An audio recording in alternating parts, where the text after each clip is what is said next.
Welcome in. It is the Jake Asman Show here on a Monday, December 6th, 2021. Thanks for spending part of your day with us here on the channel. In today's video, we're going to be breaking down yesterday's Jets-Eagles matchup and specifically the growth, the improvement that we saw from quarterback Zach Wilson. Before we get into any of the Jet conversation, I want to say that support for the Jake Asman Show is brought to you by our friends over at Manscaped. Manscaped is the best in men's below-the-waist grooming. They offer precision engineered tools for your family jewels. Manscaped just launched, right in time for the holidays, their fourth-generation trimmer, the Lawnmower 4.0. You heard that right, the 4.0. Join the over 4 million men worldwide who trust Manscaped, including me, by using my promo code. Promo code ASMAN. This exclusive offer will get you 20% off and free worldwide shipping. Once again, the promo code ASMAN at manscaped.com.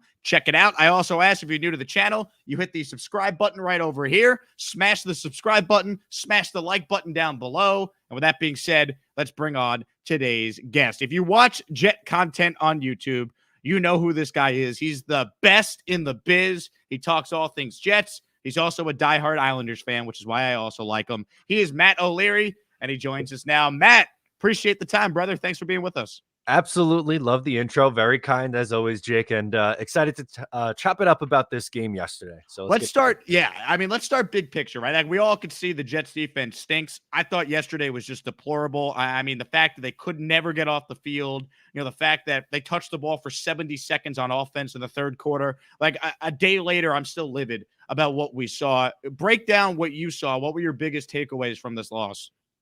Yeah, to me, it just has to be the defense and their just inability to get off the field. I mean, how could you possibly allow a 3rd and 19 conversion?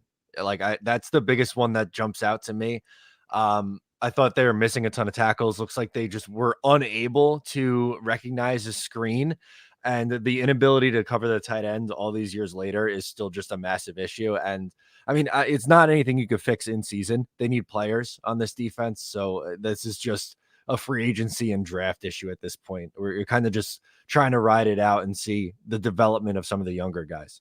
Yeah, no doubt about it. Like, here's my issue, though, Matt. Yes, I understand the team lacks talent defensively. They lacked talent before all the injuries even happened. Like, even going into there with Carl Lawson and LaMarcus Joyner and Vinny Curry and Marcus May, they still were not going to be probably an elite defense. So I understand injuries have played a role in why this team is where they are. But I just feel like they're poorly coached right now. And they have a defensive-minded head coach. Like, Robert Saleh, to me, should be way more involved now in his defense because they continue to get shredded. And even though they're playing the Saints next week and the Saints have lost 5 in a row and they don't look like world beaters, and that's a winnable game for the Jets, I have no faith that the Jets defense is going to be able to get off the field and stop Taysom Hill from running down their throat, stop Alvin Kamara, assuming he plays. Like, the Jets are so anemic at stopping the run, and the defensive line is supposed to be a strength. So it's just mind-boggling how poor they've been, despite, once again, because you always got to say this because people bring it up, despite the lack of talent that they clearly have on defense. Yeah, without a doubt. And I agree. I think Saleh should get more involved. I don't get the game plan some of the time. And you mentioned the defensive line, something that frustrates me. And I didn't notice as much this past game, but in weeks gone by, in key situations, they don't always have their number one rotation of the defensive line out there. Like, how many times in the past have we seen on 3rd down, like Nathan Shepard and all, like guys like that out there not be able to get home, where you have Quinnen Williams, who's, 3rd overall pick, supposed to be the stud on defense, John Franklin Myers, who you just paid. Like, these are the guys who need to be getting the reps and need to be in those big spots. And for whatever reason, I guess they like the ability to rotate, but with the amount of injuries they have, like, Nathan Shepard has no business being on the field on 3rd down. It's so bad. Now, how about we spend some time and we talk about the play of Zach Wilson? Because I want to know where all the Jet fans are that gave up on Zach Wilson after he played 6 full games. And then against the Texans, he wasn't great, coming off not playing for a month. I want to know if there's any Jet fans out there that are already down, out on Zach, if yesterday's performance maybe brings you back to life. Because I thought Zach Wilson played really well yesterday. Was he perfect? No. But expecting a rookie quarterback at age 22 on a bad team to be perfect is a little ridiculous. So I thought Zach Wilson going out there and checking off that box of starting fast for the first time in his career was huge. I thought he had really good chemistry at times with Elijah Moore. I thought Zach Wilson had his best game from the pocket as far as playing within the structure of the offense. I mean, it was fun watching him cook early on. It's not his fault that he barely had the ball in the second half. And by the time he got the ball back in the fourth quarter, his team's down 2 possessions. So give me your thoughts on Zach Wilson. I thought that he showed significant progress, significant improvement from what we've seen from him at points this year. I agree. If you read my Twitter mentions, though, that wouldn't be the case. And there's a lot of people very upset with Zach, which I just don't understand. What my favorite thing was, as you mentioned, first half, they never do anything, but 3 touchdowns, 2 passing, 1 rushing for Zach. That was huge. And to me, he just looked comfortable for the most part, outside of the interception, which he says it slipped on him, but it was a bad throw. There's no defending that. But for the most part in this game, he was really good. He looked poised in the pocket. And while everyone's going to point to the Tennessee game being his best, and I agree with you, I agree with that statement that it was his best game, that was like, it had a lot of flashy plays and big plays, where this looked like a more sustainable like stepping stone for him, where he was doing some of the little things right. He wasn't missing the check downs. I thought he was smart with the football, especially in the first half. And as you said, what are they supposed to do on offense when you have the ball for 70 seconds in the third quarter and the defense is allowing 8-minute drives left and right? So I really have no issue with his game yesterday. I agree. I thought it was a step in the right direction. No doubt. And that's why he's got to play. Like, to the Jet fans, like, oh, he's not ready, he shouldn't play. No, he has to play. We have to see progress. We have to see improvement. I'm bummed that there's only 5 games left in the year, because I feel like Zach Wilson's just maybe starting to hit his stride, right? Coming back from the injury last week against the Texans, it's kind of like a throwaway game in a sense that he didn't look right. He didn't look like he felt confident playing on the knee. He looked different yesterday, though, Matt. Like, he went out there and he looked confident in his throws, like the way he was moving around in the pocket, the way he was getting the ball out quickly. He looked like a quarterback that was really comfortable with the offense. And I think that's something that, we were hoping to see from Zach, and we got a chance to see it. I agree with what Robert Saleh said after the game. If, the Jets defense was able to get off the field a couple times and they got the ball back to Zach, I think he would have kept bringing the team down the field and scoring points. The issue was they held the ball for 70 seconds in the third quarter. By the time he gets the ball back in the fourth quarter, you're down double digits. And at that point, your game plan goes out the window. You got to go pass happy a lot more. And it just affected, the play calling and the style of offense the Jets were running. Anyone that wants to make this game about Zach Wilson not playing well or him being the reason why the Jets lost, like, either don't watch the Jets anymore or get your eyes checked, because there was nothing Zach Wilson did yesterday that any Jet fan should be saying, oh, this is not our guy. See, another bad performance. That just, I mean, we all watched the game. Did we watch the same game, though? Like, I wonder when some of these people try to make yesterday about Zach Wilson. Yeah, I don't get that either. Like, there's so many issues on this team. The quarterback play from yesterday was very far down on the list. How about being out of it by 3 points because you can't get your place kicker can't hit an extra point? Like, that's bad. There was just so many, issues that you could actually look at with this team. And as you said, Wilson was not one of them. I think the biggest thing when he was struggling is the confidence wasn't there. To me, he was in his head. It looked like mental mistakes when he was missing some of the easy stuff. And that didn't happen yesterday. And to me, that shows that the confidence is there. And when Zach is a confident quarterback, I think that's when he's at his best. So over the next 5 weeks, what I'm really looking for is more of that. Less of the playing scared in the pocket or not trusting what you're seeing in front of it. Let it rip and have some fun. And that's what it was yesterday on offense for the most part. I totally agree with you, Matt. I think you're spot on. I keep going back to this. Like, Zach Wilson starts the game by leading 3 straight scoring drives, 3 straight touchdowns. Yet he gets the ball for 70 seconds in the third quarter. And then by the time he gets the ball in the fourth quarter, they're down 2 possessions. Like, that should never happen. Yeah. If you start the game with 3 touchdowns, we're not asking the Jets defense to be the 85 Bears here. If they were just mediocre yesterday against a backup quarterback, they win this game more times than not. It's infuriating that Gardner Minshew did what he did, because I think a lot of us expected exactly that to happen. And of course it happened. And that's what's so frustrating, because I just feel like if you're focusing on Zach Wilson, you're focusing on the wrong reasons. If he continues to improve game to game like what he did against the Eagles, the Jets are going to really have something at that quarterback spot going forward. Yeah, absolutely. And there's some, favorable matchups on the schedule going forward. Like as you mentioned, New Orleans has really, really struggled. And sure, maybe Taysom Hill runs for God knows 200 yards against the Jets, something crazy. And if Kamara plays, that could absolutely take them out of the game. But they're nothing to write home about. Jacksonville's had their struggles. They get Miami again, who's been playing much better football lately. But one of these days they have to win a divisional game. Just there are some games where you can say, okay, let's see if he's able to string this together. And who knows? In the final couple of weeks, you have the Bucks and the Bills. Maybe they're resting starters by then, and you can see another big performance. But yeah, to me, the remaining part of this season has to be about the development of Zach. I don't really care wins loss wise. Obviously, I'm rooting for wins, but it's to me how Zach Wilson plays. And yesterday was, even though they lost, you could say it was a good Zach Wilson day. 100%. I will open it up now to some comments and some questions. Matt will answer some of your Jet related questions here. This comment, though, from Larry caught my eye. Zach Wilson is developing. Well, he develops. He shows you the raw talent that made him such a high pick. He always says the right thing, prepares the right way, and is correcting his issues. I find it funny that the biggest knock on Zach Wilson at the beginning of the year was, oh, well, he's not managing the game like Mac Jones. Well, he manages the game and a win over the Texans. Check that box. Then it's, well, he's not starting out fast. He's not leading touchdown drives. He's not throwing touchdowns. Well, he accounts for 3 total touchdowns yesterday, and the Jets should have won if their defense was just competent. Like, Zach Wilson is getting better. And unfortunately, he had to deal with this injury that set him back. But now that he has 2 games underneath him from this injury, we're starting to see a guy really put things together. I thought yesterday was a really positive step forward for Zach Wilson. And if you don't think it was, you either hate Zach Wilson and have a bias against him, or you just didn't watch the game. Like, it's as simple as that in my mind. Yeah, you took the words out of my mouth. I was going to say, if you had an issue with Zach yesterday, then it was a preconceived notion you had about this pick. You probably either wanted to keep Sam or wanted Justin Fields. And okay, I get it. But at this point, this is our guy. And if we can't get excited about progress over a rookie season, then what are we doing here?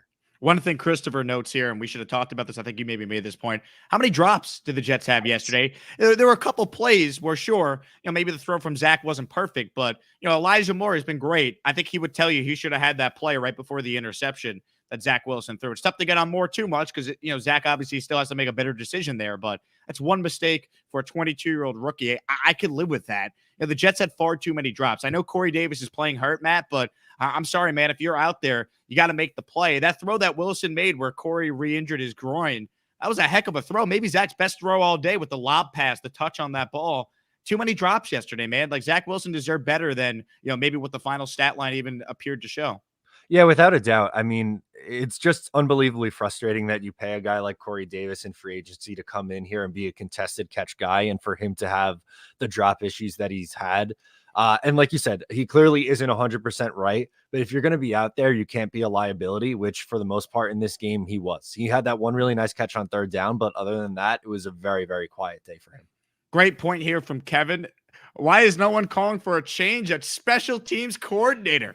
We've had the same one for several head coaches, but in that time, he's never had a good kicker or punter, nor has he had a top return team or coverage unit. Look, a couple of years ago, Brant Boyer did actually have a really good special teams unit. That was the year that Andre Roberts made the Pro Bowl as a returner and Jason Myers made the Pro Bowl as a kicker. But I don't know if this is Brant Boyer's fault, Kevin. I just think it's on Joe Douglas to find a better kicker, man. Like, Alex Kessman looked exactly like Matt Amendola, who looked exactly like Chris Nagar, who looked exactly like Sam Finken, who looked exactly like Vedvik, or whatever the guy's first name is. Like, I can't do the kicker insanity week in, week out, Matt. Help me. Yeah, I know it's really bad, and I'm with you. I don't put this on the special teams coordinator. I put this one on Douglas, and for the most part, I think Douglas has done a pretty good job. Has it been perfect? No, but one of his biggest issues since taking over is just the inability to find an answer at kicker. And you just ran through the list of guys. It's a long list. It has to be addressed, and whoever they picked up off the scrap heap today, I don't think is going to be the long-term answer either. I think I maybe missed a couple guys. I'm going to go back through my notes here. Oh, I forgot Taylor Bertoloit, Chase McLaughlin. Okay. I think I got everyone else. So I got Amendola, Kessman, Vedvik, Finken. I mean, my God, can they bring Jay Feely out of the booth? Can he kick for this team again? Maybe. I think he'd be better on the field even at this age than he is in the booth right now, too. Yeah, I'm with you there as well. Charles writes in, Jake, do you think the Jets will make any coaching changes next year? Thank you. This might be an unpopular opinion, but I don't think it's a lock Jeff Ulbricht's back next year if this team continues to be this bad. Someone's going to have to take the brunt for this defense being bad, and Saleh's not getting fired, nor do I think he is. Now, he's very loyal to his guys, and in fairness, we all wanted, LaFleur shown the door, and he at least made the adjustment, started calling plays from the booth, and he's done an excellent job. And I recognize this team lacks talent, but I'm sorry, I don't like hearing after the game that they didn't prepare for Gardner Minshew at all. Like that to me is a bad look by this coaching staff. And I don't know if Saleh will make changes, but I'm not going to sit here, Charles, and be shocked if there are changes made to the staff.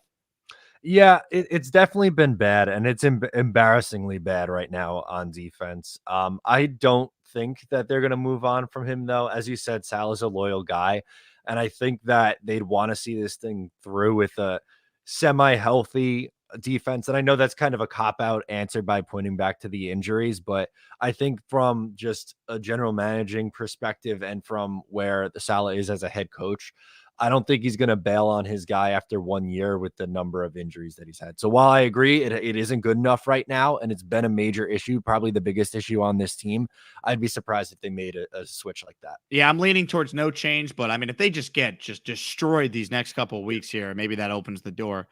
Nick Hunter writes in, 2 redheads talking about the Jets. I'm all in. That's right. Okay. Are we setting a record for redheaded Jet fans on YouTube right now? We very well might be. It's our niche though, Jake. That's where we fit in. I mean, that's what two redheads, both from Long Island, talking about the New York Jets. Love it. Not too bad. We'll continue to take your comments and questions. Thanks to everyone who's watching live or after the fact. If you're new to the show, subscribe to the channel. Hit that red subscribe button on the right-hand side of your screen. You also can like this video down below. More likes, more subscribers means more people get to see the show, and the channel continues to grow. And also, Matt O'Leary runs a Jets YouTube channel. Make sure you check out his videos. Matt O'Leary on YouTube. He is all over the Jets and covers them as well as anyone on the YouTube. Let's see here. Let's take a couple more from you guys. V-Man writes in, thanks for the contribution to the channel, V-Man. Asking Zach Wilson to be better as a rookie is like asking the U.S. Navy to launch a counterattack after Pearl Harbor.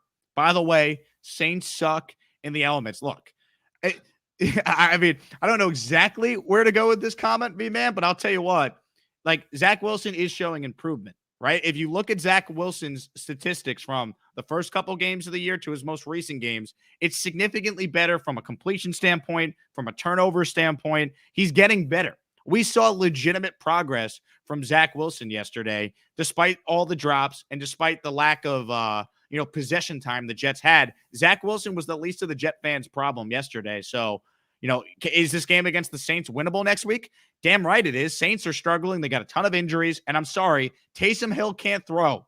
All right? If you can't force some turnovers on that guy, this defense has zero hope. I mean, my God, please, for the love of God, can the Jets force some turnovers next week? That'd be nice. And I agree with V-Man that the Saints aren't very good outside of the dome and especially in elements. So that might play in the Jets' favor. I wanted to bring this up because we've been talking about Wilson and his progression. Joe Caporoso had these numbers. So from his first 3 full games, 0-3, 55% completion, 2 touchdowns, 7 interceptions of 5.9 yards per attempt. Last 4 games, 2-2, 60%, 4 touchdowns, 4 picks, 2 rushing touchdowns, and 6.7 yards per attempt. So clearly it's trending in the right direction here, which I think is a positive. At least we should all agree on that. Totally. I mean, if you're not seeing progress, then you're not watching, or you just hate Zach Wilson. Expecting Zach Wilson to be great as a rookie is not a fair expectation. It's just not. Most rookie quarterbacks struggle. And Matt, think about this for a moment. You know what the reaction would be if Trevor Lawrence was the quarterback right now? He's been awful, but no one cares because there's 7 people that follow the Jacksonville Jaguars. Yeah, that's true. The conversation between Lawrence and Fields and Wilson, it feels very skewed because of where some of these guys are. As you said, no one cares about the Jacksonville Jaguars, and I never hear anyone talking about how bad Lawrence has been, but he gets a pass for some reason. It's unbelievable. Kevin writes in, what did the coordinator be on picking the kicker as much, if not more, than Douglas? Same with the punter.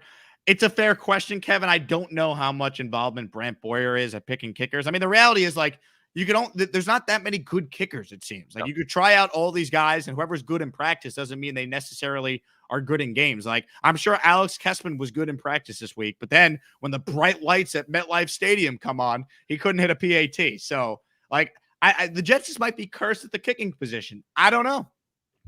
It could be. It's a good theory at this point because they've gone through pretty much any kicker in the NFL who isn't already signed. I don't know. To answer Kevin's question, I don't know how much the coordinator has a say in who the kicker is, but it's an interesting point here. It's Snoopy notes that Zach Wilson accounted for 3 touchdowns yesterday. Trevor Lawrence has 3 touchdowns in the last 8 weeks. Zach played very well. Look, do I think Trevor Lawrence will still end up being a good quarterback in the NFL? I do. But the point is, no one's talking about him because, well, he plays in Jacksonville. And it's like, just be patient with Zach Wilson. Zach Wilson's not responsible for the Jets missing the playoffs the last 10 years, right? Like Yeah. give the kid a chance here. Like, I feel like there's so many people that are rooting against him, and it's nonsense, man. He handles himself the right way. His teammates like him, right? He seems like he's a good kid. He's working his ass off, and he needs more than 7 full NFL games before we can evaluate what he is. Yeah, no, without a doubt, and that's a great point. I didn't realize it was that rough. I know he had a tough November, Trevor Lawrence, but I didn't realize 3 touchdowns in 8 weeks. That's the thing. Like, I don't think he's a bust. I don't think Justin Fields is a bust. I just think, we need to give these guys a legit shot, and no one should be surprised that the quarterback who went to the best coach of all time and in the best situation is playing the best right now. Solomon Jets writes in, when Saleh was raging at the refs and the unfair officiating, I told my wife, welcome to the Jets. Yeah, Robert Saleh was a lot of us yesterday screaming and yelling. I mean, I'm not proud of this, Matt, but I did throw a chair watching this. I think when the Jets gave up the 3rd and 19, there was a chair toss in the office. I was watching the Jet game. And so I'm not proud of that, but yesterday was a frustrating one for sure. It was when you're not getting any stops. And then on top of that, you have phantom pass interference calls against Bryce Hall and then a no call against Elijah Moore. It's just extremely frustrating that it doesn't feel like the game is being called down the middle. Let's see what we have here. Another loss to the Eagles. Why can't we beat this damn team? It's one of the most random stats in NFL history that the Jets have never beaten the Eagles. Now, the last couple of times they played, like when they played them with Luke Falk at quarterback a couple of years ago, they didn't have a chance in that game. We all knew that was coming. Yesterday was just the defense sucked. Like, they had a legitimate chance to win that game, and of course they don't. It's one of the random stats in football history that they've never beaten the Eagles, though. Yeah, that is strange. 0 for 12. That's not great. The Jets should hire Jake or Matt to kick for us the rest of the season. I'm sure they could hit at least 50% compared to the other kickers we've signed. I had someone yesterday on YouTube, Matt, named Melvin, that I was campaigning for him to be the Jets' next kicker. I mean, honestly, he probably would have a better chance at hitting some of these kicks than the Alex Kessmans of the world. I mean, my God. Yeah, I would have to agree. I'd give it a go. I don't know how good of a leg I have, but it can't be any worse. So bad. We'll take a couple more here as we continue to do a little Q&A with Matt O'Leary. Once again, his YouTube channel is top notch, and your Twitter handle is at Matt O'Leary NY. Correct. Yep. Both on IG, TikTok, all that stuff. So definitely follow Matt there. He is all over the Jets. Does a great job covering the team, and now he's also giving out sports picks, I think, every day too, right, Matt? Yeah, over at Odds Checker, we're doing that as well. So keeping busy. No doubt about that. Devin writes in, this is an interesting point. We'd love to see it for longer, but would you guys agree that Zach has had 2 of the best halves of football from any rookie? Look, I have not seen every game that Mac Jones has played, obviously, and every snap of every game from Lawrence, but I would argue the second half Zach had against the Titans and the first half he had yesterday against the Eagles. And in fact, even the second half he had against the Panthers in week 1, I mean, that was elite football by a rookie. Like, those were the moments that you could point to and say, hey, the Jets have something with Zach Wilson. Now it's on them to continue to coach him up and surround him with the best talent possible. Those were 2 of the better halves we've seen from a Jet quarterback in the last 20 years. And that's not even hyperbole. That's just a fact if you look up the statistics. Yeah, no, without a doubt. And I just think that we need to see a little bit more consistency over the course of the remaining 5 games this year. And I think that's what we will see. I think we'll see him be a little bit more confident and consistent. And I mean, we talked about it earlier, the raw talent and potential there is super exciting. And once again, if we can't, latch on to that and at least be excited about some of the raw skill set that we're seeing, then I don't know what we're doing here in a season that's going to be under 500. Yeah, I'm actually just excited about like having a draft class we could point to that like has a bunch of hits already. Like Elijah Moore is this team's best offensive player right now. Like, he's already the number 1 wide receiver. You have him, Michael Carter, AVT. If Wilson continues to develop, when was the last time the Jets hit on their first 4 picks? I can't think of the last time it's happened. No, yeah, this is looking like it could be the best draft class since 2006, which obviously we know how that helped spark one of the best runs in Jets history in 2009 and 2010. Devin writes in, two of my favorite YouTubers that cover the Jets. Next year, we need players who actually give effort. I hope somehow we can get Aiden Hutchinson. That's the defensive end out of Michigan. Devin, I'd love Aiden Hutchinson. I don't think the Jets are going to have a shot at him, though. I don't think he's going to be there past two. If Detroit does not take Thibodeau one, he goes number two to Houston, and vice versa, depending on how the order shapes out. I think the Jets will win at least one or two more games here. They're going to be probably pick 4, pick 5 in the draft. I don't think Hutchinson makes it that far. If he's there, I'm all about it. I'd be shocked if he fell to the Jets because unfortunately, it's not a year where a bunch of teams need quarterbacks, where there's a bunch of quarterbacks coming out that are going to be consensus, top 5 picks. Like last year, you had 3 straight QBs go and 5 quarterbacks in the top 15. That made some really good players slide down the board that were non-quarterbacks. We're not going to get that this year. Hutchinson probably is going number 1 or number 2. Yeah, I agree. He's going to go either 1 or 2. And this quarterback class isn't good enough where you're going to have teams, trading up tons and tons of picks to get into the top 2, and these guys are going to fall. So I agree. I think he probably goes 2 and Thibodeau goes 1. Kevin wants to know, is Corey Davis a bust? Kevin, I would say he's been a disappointment. He's been inconsistent and he hasn't been available. So you're paying him a lot of money and you need him out there, and he's had some drops. He's had some issues staying on the field. It hasn't been a great year for Corey Davis after a great start week 1, catching 2 touchdown passes from Zach Wilson. I'll say this. I still think he's a good player. I think he's more of a 2 than a number 1. Moore could be your 1. Davis, to me, could be your 2, your 2A. I'd like the Jets to get a true X receiver, though, this offseason, either in the draft or in free agency, and continue to give Zach Wilson some weapons on the outside. Yeah, I agree with that. He definitely has been underwhelming. I think that's how I'll put it. There's still a chance that he, improves and gets better with health. But I agree. They probably need to add a little bit more to this receiver room and desperately need a tight end. And then you're starting to really round out this roster. Yeah, Davis to me, as AK writes in here, he's probably more of a 2.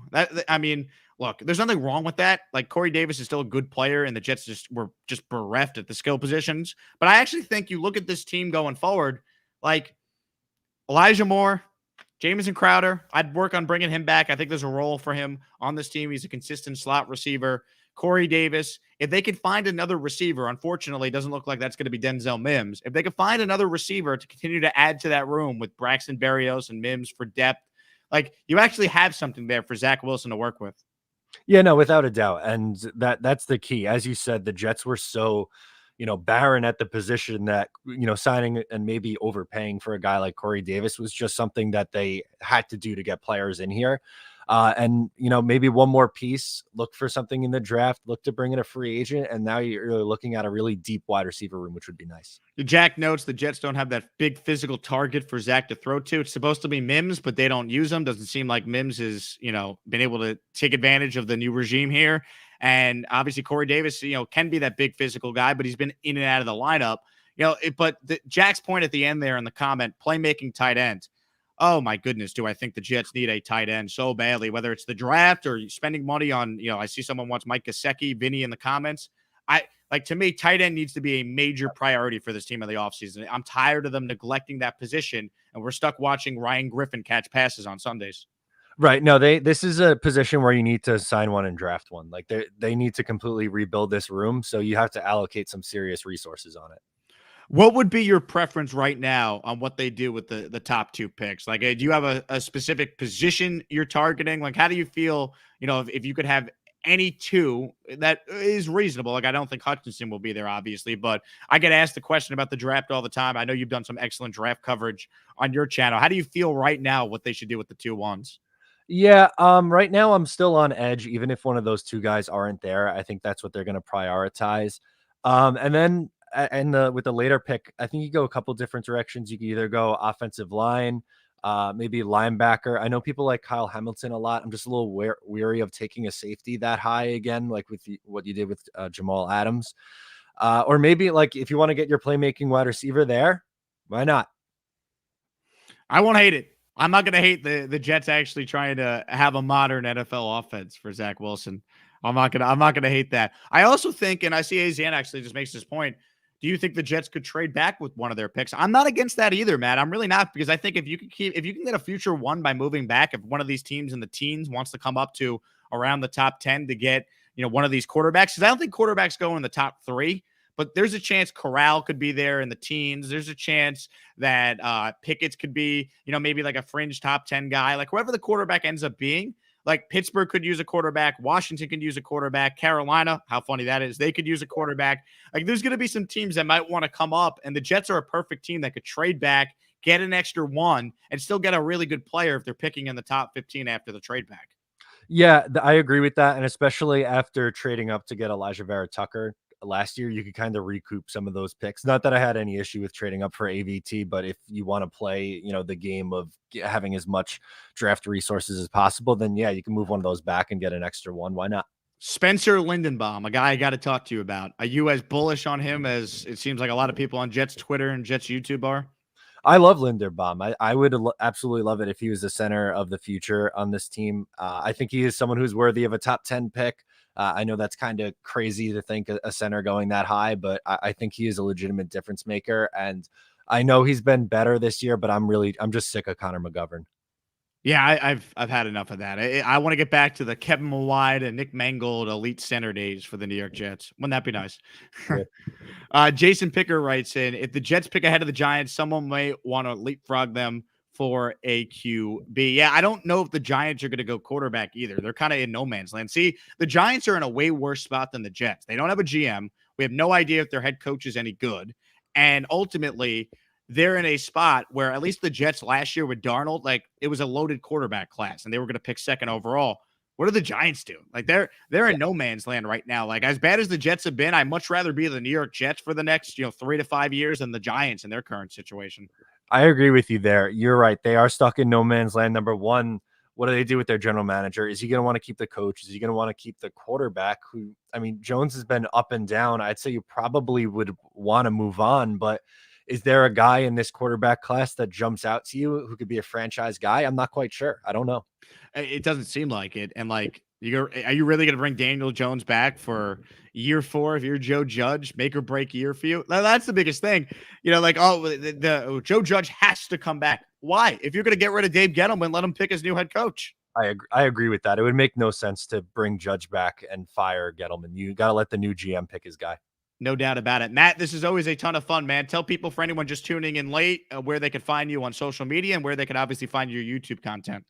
Yeah, absolutely. You can find me at Matt O'Leary NY on YouTube and as well on social media, Twitter, Instagram, TikTok, talking Jets, talking NFL, all over there. And appreciate you having me on, Jake. Matt, you're the best, man. Thanks so much for joining us. He's Matt O'Leary. My name is Jake Asman. We talk Jets every day here on YouTube. We also talk other New York sports too, but mainly Jets, at least on this channel. You can subscribe to the channel by hitting that red subscribe button on the right-hand side of your screen. It's free to subscribe. I'm not asking for money. I'm just asking for you to click a button. Same thing with the like button. That's right down below. And a reminder that support for the program is presented by Manscaped. Manscaped.com, 20% off and free worldwide shipping with my promo code Asman. Get yourself the Lawnmower 4.0 ahead of the holidays. Manscaped.com. Twitter and Instagram at Jake Asman is where you can follow me. Feel free to interact with me away from YouTube on social media. He's Matt O'Leary. I'm Jake Asman. This has been the Jake Asman Show for a Monday, December 6th. Have a good one, everybody, and we'll talk to you soon.